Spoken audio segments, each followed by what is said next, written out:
ಇನ್ನೊಂದು ಕಡೆ ಶಾಸಕ ಇಕ್ಬಾಲ್ ಹುಸೇನ್, ಡಿಕೆ ಶಿವಕುಮಾರ್ ಅವರ ಬಣದ ಕಟ್ಟಾಳು ಇಕ್ಬಾಲ್ ಹುಸೇನ್ ಜನವರಿ 6 ಅಥವಾ 9ಕ್ಕೆ ಡಿಕೆ ಶಿವಕುಮಾರ್ ಅಧಿಕಾರಕ್ಕೆ ಇರೋದು 200% ಕನ್ಫರ್ಮ್ ಅಂತಿದ್ದಾರೆ.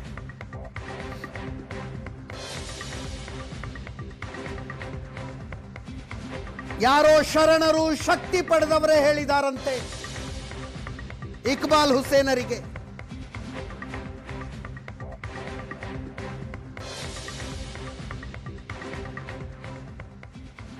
ನಾವು ನಂಬುವ ಶರಣರು ಶಕ್ತಿ ಪಡೆದವರು ಹೇಳಿರುವ ವಿಚಾರ, ಇದು ನನ್ನ ಬಾಯಿಂದ ಬಂದ ವಿಚಾರ ಅಲ್ಲ ಅಂತಾರೆ.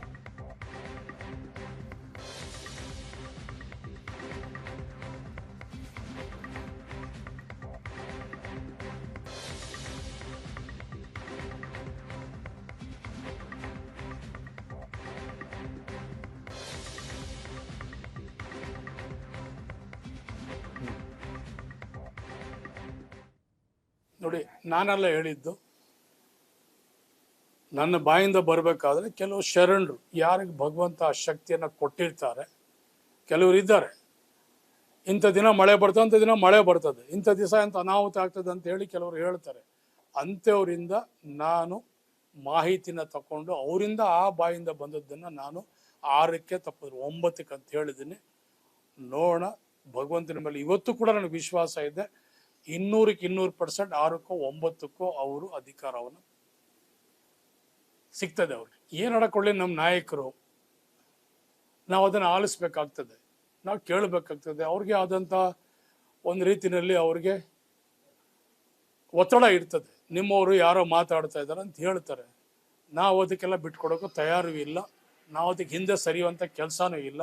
ನಾವು ನಮ್ಮ ಮಾತಿನ ಮೇಲೆ ನಾವು ಬದ್ಧವಾಗಿರ್ತೀವಿ, ನಾವು ಹೇಳ್ತೀವಿ. ಈಗಾಗಲೇ ನಮ್ಮ ನಾಯಕರು ಹೇಳಿಲ್ವಾ ಒಪ್ಪಂದ ಆಗಿದೆ ಅಂತ? ನಮ್ಮ ನಾಯಕರು ಹೇಳಿದ್ರು ಇಲ್ವೋ ಹೇಳಿ. ಒಪ್ಪಂದ ಆಗಿದ್ರೆ ಮಾತ್ರ ನಮ್ಮ ನಾಯಕರು ಹೇಳಕ್ ಸಾಧ್ಯನೇ ಹೊರತು ಒಪ್ಪಂದ ಇಲ್ದ್ರೆ ಒಪ್ಪಂದ ಇಲ್ಲ ಅಂತ ಹೇಳ್ತಾ ಇದ್ರು. ಮತ್ತೊಮ್ಮೆ ನಮ್ಮ ಜೊತೆಗೆ ಪ್ರಶಾಂತ್ ನಾಥ್ ಜಾಯ್ನ್ ಆಗಿದ್ದಾರೆ. ಪ್ರಶಾಂತ್, ಒಂಥರ ಜೋರು ಮಳೆ ಬಂದು ನಿಂತಂಗಾಯ್ತಲ್ವಾ ಈ ನಾಯಕತ್ವ ಬದಲಾವಣೆಯ ಚರ್ಚೆ?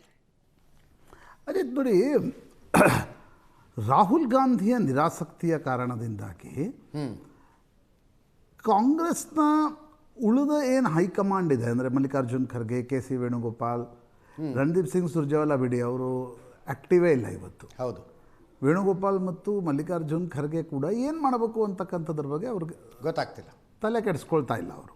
KC ವೇಣುಗೋಪಾಲ್ ಕೇರಳದ ಚುನಾವಣೆಯ ಬಿಸಿಯಲ್ಲಿದ್ದಾರೆ. ಮಲ್ಲಿಕಾರ್ಜುನ್ ಖರ್ಗೆ ಅವರು ಸ್ವಂತ ರಾಜ್ಯ ಆದ್ದರಿಂದ ಏನೂ ನಿರ್ಣಯ ತೆಗೆದುಕೊಳ್ಳಬಾರ್ದು ಅನ್ನೋದರಲ್ಲಿದ್ದಾರೆ.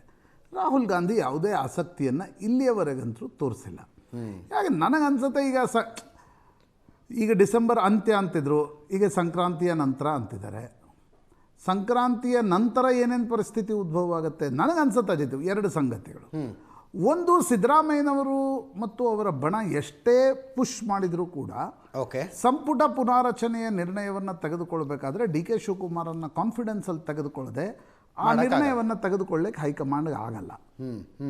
ರೈಟ್. ಅದೇ ರೀತಿ ನಾಯಕತ್ವ ಬದಲಾವಣೆಯ ನಿರ್ಣಯವನ್ನು ತೆಗೆದುಕೊಳ್ಳಬೇಕು ಆದರೂ ಕೂಡ ಸಿದ್ದರಾಮಯ್ಯನವ್ರನ್ನ ಕಾನ್ಫಿಡೆನ್ಸಲ್ಲಿ ತೆಗೆದುಕೊಂಡು ಮನವರಿಕೆ ಮಾಡಿ ಅವರನ್ನು ಒಪ್ಪಿಸುವವರೆಗೆ ಆ ನಿರ್ಣಯವನ್ನು ಕೂಡ ಹೈಕಮಾಂಡ್ಗೆ ತೆಗೆದುಕೊಳ್ಳೋಕ್ಕಾಗಲ್ಲ. ಹೀಗಾಗಿ ಐದರ್ ಆಫ್ ದ 2 ಡಿಸಿಷನ್ ತೆಗೆದುಕೊಳ್ಬೇಕಾದ್ರೆ they are the extreme decisions. ಈಗ ಒಂದು ವೇಳೆ ಸಂಪುಟ ಪುನಾರಚನೆ ಆಯಿತು ಅಂತ ಅಂದ್ಕೊಳ್ಳಿ, 27ರವರೆಗೆ ಏನೂ ಆಗಲ್ಲ. 27 ಆದಮೇಲೆ 28ಕ್ಕೆ ಚುನಾವಣೆಯೇ ಬಂತು. ನಾಯಕತ್ವ ಬದಲಾವಣೆಯ ನಿರ್ಣಯವನ್ನು ತೆಗೆದುಕೊಳ್ಬೇಕಾದ್ರೂ ಕೂಡ ಸಂಕ್ರಾಂತಿ ನಂತರ ನಿಮಗೆ ಬಜೆಟ್ ಅಧಿವೇಶನದ ಬಜೆಟ್ ಪ್ರಿಪ್ರೇಷನ್ ಶುರು ಆಗುತ್ತೆ. ಹೌದು. ಮತ್ತು ಈಗ ಸತೀಶ್ ಜಾರಕಿಹೊಳಿ ಅವರು ಇವತ್ತು ಹೇಳಿದ್ದಾರೆ, ಇಲ್ಲ ಬಜೆಟನ್ನು ಸಿದ್ದರಾಮಯ್ಯನವರೇ ಮಂಡಿಸ್ಬೋದು ಅಂತ. ಹಾಗಿರುವಾಗ ಅಜಿತ್, ನನಗನ್ಸುತ್ತೆ ಹೈಕಮಾಂಡ್ ಏನಾದರೂ ನಿರ್ಣಯ ತೆಗೆದುಕೊಳ್ಳುತ್ತಾ ಅಥವಾ ನಿರ್ಣಯ ತೆಗೆದುಕೊಳ್ಳದೆ ಸಂಪುಟ ಪುನಾರಚನೆಯೂ ಬೇಡ, ನಾಯಕತ್ವ ಬದಲಾವಣೆಯೂ ಸದ್ಯಕ್ಕಿಲ್ಲ ಅನ್ನುವ ನಿರ್ಣಯವನ್ನು ತೆಗೆದುಕೊಂಡು ಪಂಚರಾಜ್ಯಗಳ ಚುನಾವಣೆಗಳ ಮುಗಿಲಿ ಆಮೇಲೆ ನೋಡೋಣ ಅಂತ ಅನ್ನುವ ಕುತೂಹಲ ನಿಶ್ಚಿತವಾಗಿದೆ. ಯಾಕಂದರೆ ಏನೇ ನಿರ್ಣಯ ತೆಗೆದುಕೊಳ್ಳಿಕ್ಕೆ ಹೋದರೂ ಹೈಕಮಾಂಡ್ ಫೈರ್ ಫೈಟಿಂಗ್ ಮಾಡಬೇಕಾಗತ್ತೆ. ಹೌದು. ಫೈರ್ ಫೈಟಿಂಗ್ನ ಅರ್ಥ ಏನು? ಯಾವುದೇ ನಿರ್ಣಯ ಬೆಂಕಿ ಹತ್ತಿಸುತ್ತೆ. ಆ ಬೆಂಕಿ ನಂದಿಸುವ ಕ್ಷಮತೆ ಇವತ್ತು ಹೈಕಮಾಂಡ್ ಬಳಿ ಉಂಟಾ? ಇಲ್ಲ.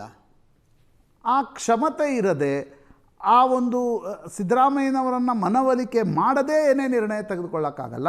ಸಂಪುಟ ಪುನಾರಚನೆ ನಿರ್ಣಯ ನ್ಯಾಚುರಲಿ ಡಿ ಕೆ ಶಿವಕುಮಾರ್ಗೊಂದು ದೊಡ್ಡ ಸೆಟ್ಬ್ಯಾಕ್ನ ನಿರ್ಣಯ ಅದು. ಅಟ್ಲೀಸ್ಟ್ ಇವತ್ತು ಡಿ ಕೆ ಶಿವಕುಮಾರ್ ಮತ್ತು ಅವರ ಬೆಂಬಲಿಗರು ಸಂಕ್ರಾಂತಿ ನಂತರ ಏನೋ ಆಗ್ಬೋದು, ಫೆಬ್ರವರಿಯಲ್ಲಿ ಆಗ್ಬೋದು, ಮಾರ್ಚಲ್ಲಿ ಆಗ್ಬೋದು, ಕೊನೆಗೆ ಮೇನಲ್ಲಿ ಆಗ್ಬೋದು ಅಂತಕ್ಕಂಥ ಆಶಾವಾದದಲ್ಲಿದ್ದಾರೆ. ಸಂಪುಟ ಪುನಾರಚನೆಯ ನಿರ್ಣಯವನ್ನು ಹೈಕಮಾಂಡ್ ತೆಗೆದುಕೊಂಡ್ರೆ ಆ ಆಶಾವಾದವೇ ಮುಗಿದು ಹೋಗುತ್ತೆ. ಆಗ ಜಗಳ ಇನ್ನಷ್ಟು ತಾರಕಕ್ಕೇರಬಹುದು. ಹಾಗಾಗಿ ನನಗನ್ಸುತ್ತೆ ಹೈಕಮಾಂಡ್ ಅದನ್ನೆಲ್ಲ ಮಾಡುತ್ತಾ. ಮತ್ತು ಕೆ ಸಿ ವೇಣುಗೋಪಾಲ್ ಕೇರಳದ ಚುನಾವಣೆಯಲ್ಲಿ ವ್ಯಸ್ತರಾಗಿರುವುದನ್ನು ನೋಡಿದಾಗ ಮತ್ತು ಈ ಪ್ರಕರಣವನ್ನು ಇಷ್ಟು ಸೆನ್ಸಿಟಿವ್ ಆಗಿ ತೆಗೆದುಕೊಂಡಿದ್ದನ್ನು ನೋಡಿದಾಗ ಕೇರಳದ ಚುನಾವಣೆ ಮುಗಿಯುವವರೆಗೆ K C Venugopal application of mind ಮಾಡಲಿಕ್ಕೂ ತಯಾರಿದ್ದಾರಾ ಇಲ್ವಾ ಅಂತಕ್ಕಂಥದ್ರ ಬಗ್ಗೆ ಸ್ಪಷ್ಟತೆ ಕಾಣಿಸ್ತಾ ಇಲ್ಲ. ಅಲ್ಲ, ಅಪ್ಲಿಕೇಶನ್ ಆಫ್ ಮೈಂಡ್ ಮಾಡೋದಕ್ಕೆ ತಯಾರಿಲ್ಲ ಅನ್ನೋದಕ್ಕೆ ಸ್ಪಷ್ಟತೆ ಹೆಚ್ಚಾಗಿದ್ದಂಗಿದೆ.